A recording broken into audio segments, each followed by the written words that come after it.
They are determined to press forward with their ideas on how the world should be run, but doing this by executing people is having the exact opposite effect on radical Muslims.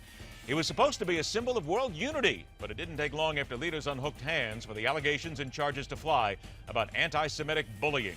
And there was plenty of on-field bullying in the National College Football Championship game as the Buckeyes stepped all over the Ducks. Now let's get down to the money. Call the play. Demand answers in 3 minutes. Midpoint is next.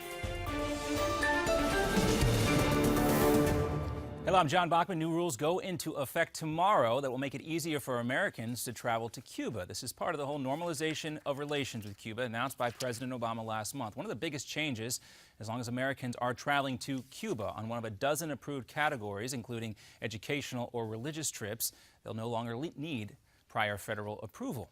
A linebacker for the Indianapolis Colts is now denying allegations that he raped someone after his arrest last night. Josh McNary is accused of attacking a woman early last month. Police say after that rape, she accidentally grabbed McNary's phone, leading police back to him. He's a West Point grad and served 2 years in active duty. McNary signed with the Colts in 2013, and the Colts do play the Patriots this weekend in the AFC Championship game. Traffic now rolling again on I-93 in and out of Boston after a protest this morning in the middle of the highway, and it was a unique one. Several of the protesters stuck their arms into holes cut in barrels and apparently had cement poured in those barrels. Police spent a couple of hours cutting them out with saws, hammers, and chisels. They were protesting the deaths of African Americans at the hands of police. Also in Boston, jury selection continues today in the trial of Boston Marathon bombing suspect Dzhokhar Tsarnaev. In the second phase, the judge is individually questioning groups of prospective jurors. This will continue until there's enough people approved for the final phase of jury selection. And a plot to attack the U.S. Capitol, inspired by ISIS, has been stopped now by federal investigators. An Ohio man, 20-year-old Christopher Cornell, was arrested by the FBI after buying 2 guns and hundreds of rounds of ammo at a Cincinnati area gun range. His dad says he may have been set up. I think that was the FBI that he had been going to the mosque with. I think that was the FBI that he had been corresponding with all this time. It was the FBI. Well, Cornell allegedly wanted to set off a pipe bomb or pipe bombs at the Capitol and then open fire on people in the confusion as they escaped. The FBI says he talked about these plans with an FBI informant. Now, the Pope is continuing his trip around the world, landing today in the Philippines. He also touched on the attacks in Paris, saying that he supports free speech, but there are limits, especially when it insults someone's faith. Secretary of State John Kerry will be planning a visit to Paris this evening. And I don't feel any other exigencies other than a continuation of our friendship and our responsibilities as good friends and the longest ally in our history. Kerry making a trip through Eastern Europe today. He will not apologize for the U.S. not sending a high-profile representative to the Unity March this weekend. Instead, in his words, he wants to share a big hug with Paris. And the Oscar nominations are out. Bradley Cooper getting a Best Actor nod for his role in American Sniper, which is also up for Best Picture. Also among the nominees for Best Picture, Birdman and the Grand Budapest Hotel. They also lead the pack, tied for 9 nominations each. Another Newsmax Now update coming up for you in 30 minutes.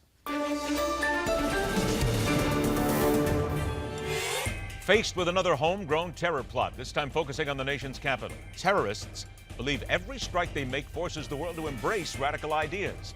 But something very different is happening. It could bode well for the fight against extreme killers. I'm Ed Berliner. Question everything. Demand the truth. This is Midpoint.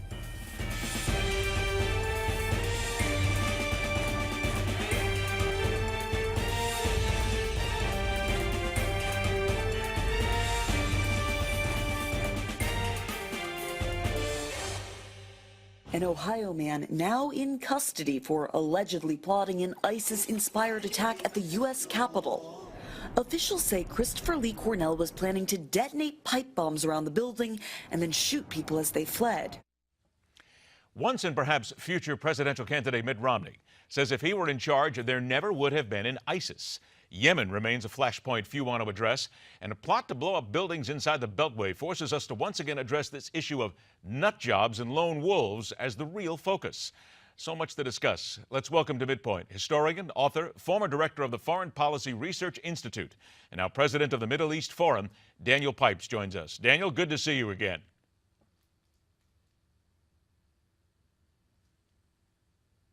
I can see him. I'm not too sure if he can hear me.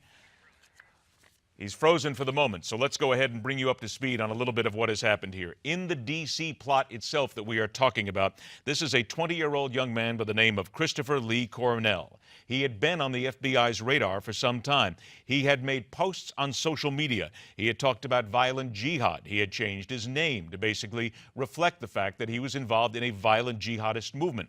His father, of course, says, "No way my son could carry out a terror plot." Too often now we are hearing this, and of course we can pretty much guess that any parent would say this is nothing that my child would be involved in. But we are now faced with something else. We continue to use this discussion about lone wolves and even nut jobs, if you will, that they're out there. These are the ones who occasionally will simply take effect. They will simply take a moment and they will use it. It's much more than that, because lone wolves are getting a tremendous amount of effort, if you will, and a lot of push from the internet, from those who are out there pushing a lot of the radical extreme ideals.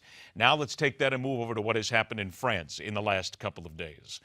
A terrible attack on so many people. Over a dozen people killed, including an attack on Jews at a grocery store. There is a thinking now that what is happening, not only because of France, but what is happening in other areas of the country, what is happening every time there is an Islamic movement, if you will, somebody saying that they have been pushed forward by an Islamic thinking, is now actually at the point of maybe changing people's minds around the country. Because we hear and see this far too often. Take, for instance, ISIS. ISIS is continually out there pushing their ideal. They're out there in videos. They're out there in different audio form. They are constantly promoting their message that this is who and what we are. We continue to look at the fact that there are many people around the world, younger people, people of all age, who are being turned to ISIS, being turned to radical extremism for whatever reason, whether it be the fact they can't find a job, they had a bad home life, or simply put, they're looking for a way to strike out. But where we are going with this now is the thinking process from many experts and analysts that when we start to see the reality of what happened in places like France, when we start to see the videotape of killers basically executing policemen on the street, and we are seeing it now, we're hearing it, it's brought to the fore every single day that maybe, just maybe, there is a thinking process amongst people out there that they are not willing to sit any longer for the political correctness. Let's be very frank here. The political correctness always takes us to think that there has to be another reason for this. Let's see who we can blame. Can we blame the Clinton administration, the Bush administration, the Obama administration? Can we blame Dick Cheney? Who can we blame for all this? We are now starting to see, very quietly and very slowly, a lot of people around the world who are saying, we need to back up just a little bit. We need to think twice about this. We need to reconsider the political correctness and stop blaming someone. We need to look forward and figure out exactly where this is coming from. We also now are hearing from a number of experts that what people are doing, what analysts are doing is they're looking at a slight change. People no longer want to go along with political correctness, but they also are no longer willing to go along with the message. It's almost getting to a point right now where all of these videos we see, all of these different Islamic extremists who push these videos and say, you're the reason why, here's what we're doing. It's beginning to have an effect on people as if they are pulling back and saying, now we need to do something.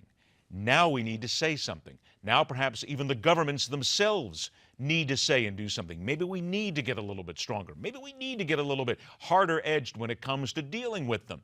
And maybe we need to take even a greater emphasis on these terrorists, what they're doing, and the fact that they will start to kill innocents.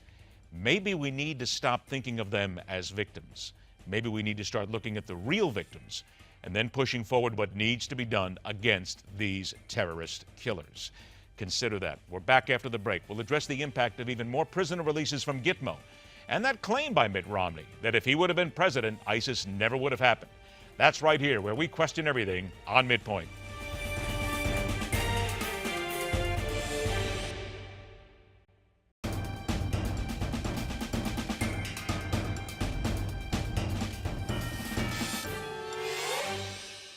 All right, welcome into Midpoint now. American historian, political commentator, president of the Middle East Forum, Daniel Pipes. Daniel, thanks so much for joining us. I'm glad we have the technical difficulties straightened out and we have you back.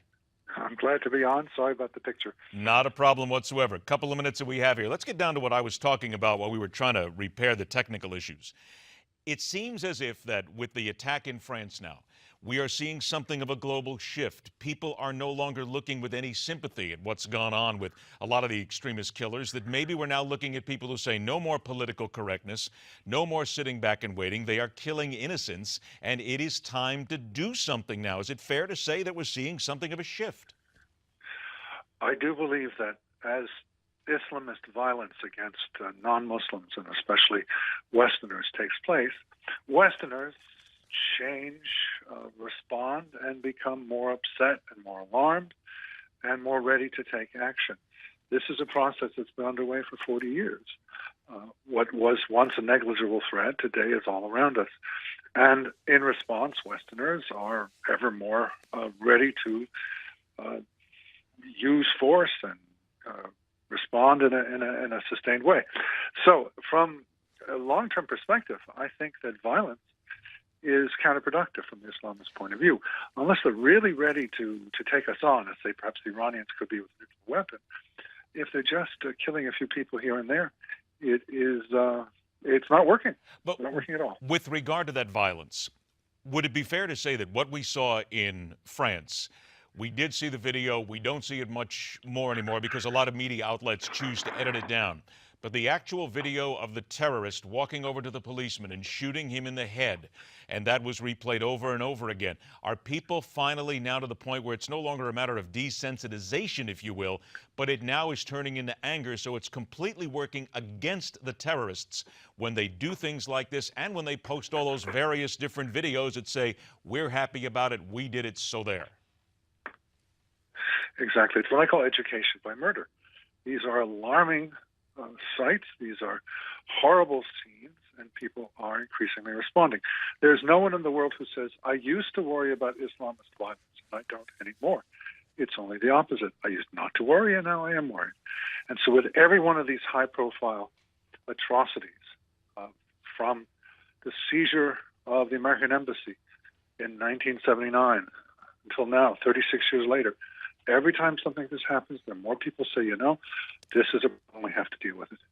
When we hear things such as once and perhaps future presidential candidate Mitt Romney saying that if he were president, or people close to him saying that if he were president, there would be no ISIS, is that just the kind of hot air that we need to get away from and stop focusing on what I could have done and start focusing on where we go? Statement. I think there's general agreement across the spectrum, both Republican and Democrat, that Barack Obama is an ineffectual foreign policy leader. There was just a piece that came out from a Democrat named Les Gelb, who told Obama, get rid of your team. You're going nowhere. This is hopeless. So I have a lot of sympathy for this Romney statement. I think things are unnecessarily fraught at this moment. Had we had a competent president, competent leadership in the State Department, Defense Department, I think we could well not have these problems. Yes, I agree. Well, then let's talk about the president here for a moment, about the 90 seconds that we have left. Very simple question.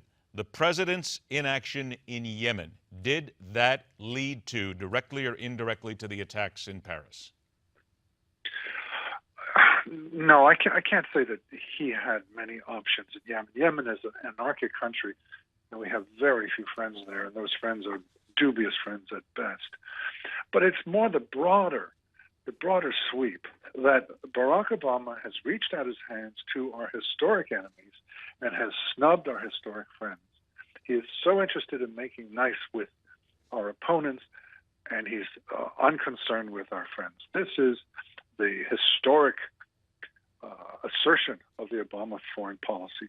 And to my mind, and to many others, this is a gross mistake. And we're increasingly seeing the consequences of that mistake.